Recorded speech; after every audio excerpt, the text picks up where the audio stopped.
আসসালামু আলাইকুম রহমতুল্লাহি ওয়া বারাকাতুহু।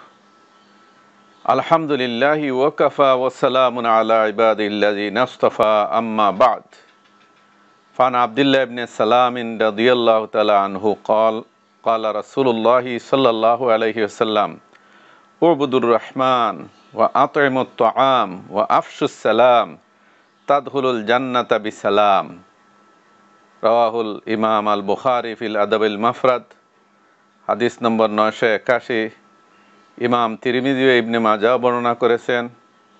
সিলসিলা সহিহার মধ্যে আল্লামা আলবানী রহিমাহুল্লাহ উল্লেখ করেছেন হাদিস নম্বর 581।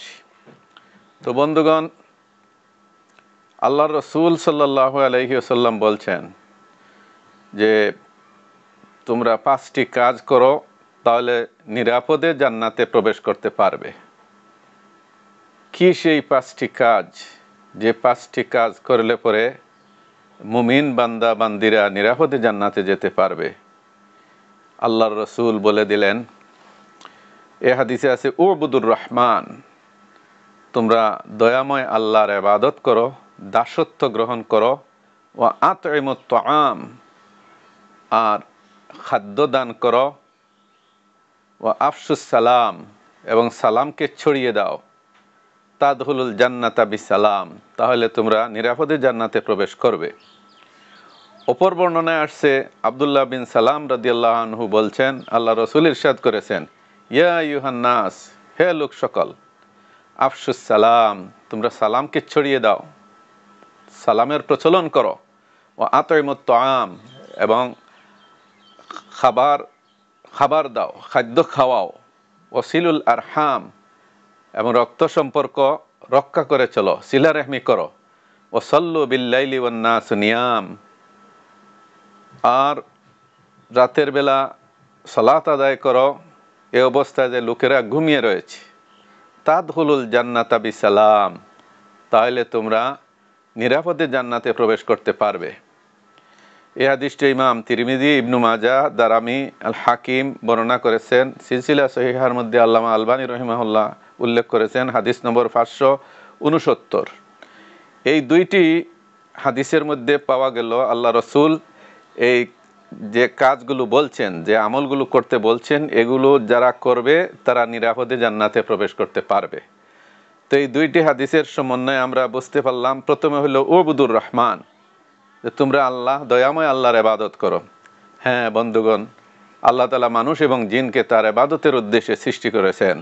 তিনি বলছেন, ওয়া মা খালাকতুল জিন্না ওয়াল ইনসা ইল্লা লিয়াবুদুন, আমি মানুষ এবং জিনকে আমার ইবাদতের উদ্দেশ্য ব্যতীত সৃষ্টি করি নাই। অতএব আসুন আমরা ইবাদতগুলো নিষ্ঠার সাথে, ইখলাসের সাথে করি, একমাত্র আল্লাহরই ইবাদত করি। প্রধানতম ইবাদতের মধ্যে রয়েছে সালাত, সিয়াম, যাকাত, হজ, কুরআন তিলাওয়াত এবং মাসনুন জিকির সমূহ, এবং তওবা ইস্তেগফার, এগুলা যেন আমরা করি। উমর ইবনে আব্দুল আজিজ রহিমাহুল্লাহ বলছেন, ইলামু আন্নাল ইবাদাতা আদাউল ফারাইদ ওয়া ইজতিনাবুল মাহারিম, তোমরা জেনে রাখো, ইবাদত হইল ফরজ আদায় করা আর হারাম বর্জন করা, এটা হইল মূল। এজন্য যারা ফরজ আদায় করে সুন্নত নওয়াজ আদায় করলো না, তাইলে আমরা তাদের প্রতি বিদ্বেষ পোষণ করব না। তারা মৌল ইবাদত তো করছে। এরপরে বন্ধুগণ, আল্লাহ রাসূল বলছেন, আফশুস সালাম, সালামের প্রচলন করো। সালাম হচ্ছে আল্লাহ পাক রব্বুল আলামিনের একটা নাম। এই নামটি তিনি পৃথিবীতে স্থাপন করেছেন, এরপরে আদেশ করেছেন তোমরা এই নামটিকে তোমাদের মধ্যে ছড়িয়ে দাও। এই জন্যই সালামের বেশি বেশি প্রচলন করতে হবে। আল্লাহ রসুল বলছেন, সালাম হইল অন্যতম মাধ্যম মুসলমানদের পরস্পরের ভালোবাসা সৃষ্টির জন্য। তো আল্লাহ তাআলা আমাদেরকে পরিচিত অপরিচিত সবাইকে সালাম করার তৌফিক দান করুন। এরপরে 3 নম্বর হচ্ছে আতইমুত তাআম, খাদ্য দাও। তো এটা হচ্ছে জান্নাতি লোকদের আমল। সূরা আদ-দাহরে আছে, ওয়া ইউতিমুনা আত-তাআমা আলা হুব্বিহি মিসকিনান ওয়া ইয়াতীমান ওয়া আসীরা, যে তারা আল্লাহর মহব্বতে বা খাদ্যের প্রতি আকর্ষণ থাকা সত্ত্বেও তারা খাদ্য খাওয়ায় মিসকিনকে, অভাবী লোককে, এতিমকে এবং বন্দীকে। হ্যাঁ, এই কাজগুলো করতে হবে। এটা ইসলামের শ্রেষ্ঠতম আমল, শ্রেষ্ঠতম কাজ। এরপরে ওয়াসিলুল আরহাম বলা হয়েছে, সিলা রেহমি করতে বলা হয়েছে, এটা হচ্ছে 4 নম্বর। হ্যাঁ, আল্লাহ রসুল বলছে সিলা রেহমি করা, রক্ত সম্পর্কিত মায়ের সূত্রে বাপের সূত্রে যে আত্মীয়গণ রয়েছেন, আত্মীয় স্বজন রয়েছেন, তাদের সাথে সুসম্পর্ক রক্ষা করতে হবে, দুঃখে সুখে তাদের পাশে দাঁড়াতে হবে, তাদের খোঁজ খবর নিতে হবে। আল্লাহ রসুল বলছেন আত্মীয়তার সম্পর্ক ছিন্নকারী জান্নাতে প্রবেশ করবে না, লা ইয়াদখুলুল জান্নাতা কাতে। এমনকি বলছেন লা তানজিলুর রাহমাতু আলা কওমিন ফিহিম কাতিউ রেহমিন, যে ওই সম্প্রদায়ের উপরে রহমত নাজিল হয় না যে সম্প্রদায়ের মধ্যে একজন রক্ত সম্পর্ক ছিন্নকারী লোক রয়েছে। নাউজুবিল্লাহ, কত জঘন্যতম অপরাধ।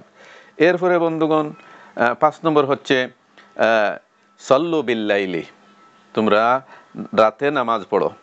তে ফরজ তো 5 ওয়াক্ত তো পড়তেই হবে, রাতেও ওয়াজিব নামাজ পড়তে হবে, এটা হলো তাহাজ্জুদের নামাজ। আল্লাহ রসুল বলছেন আলাইকুম বিসলাতিল লাইল ফাইন্নাহু দাবুস সালিহিন মিন কাবলিকুম, তো তোমার রাতের নামাজ পড়া তোমাদের কর্তব্য, কেননা তোমাদের পূর্বকার নেককারদের এটা অভ্যাস, আমল ছিল, কাজ ছিল।